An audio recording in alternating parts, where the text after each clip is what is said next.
بسم الله الرحمن الرحيم. الحمد لله الذي أنزل على عبده الكتاب ولم يجعل له عوجا قيما لينذر بأسا شديدا من لدنه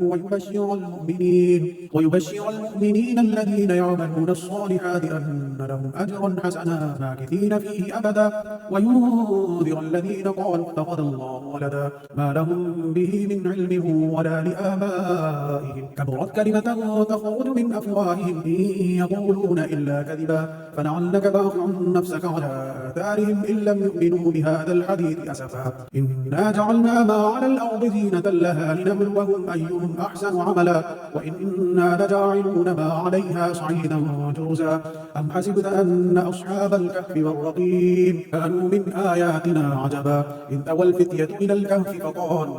فقالوا ربنا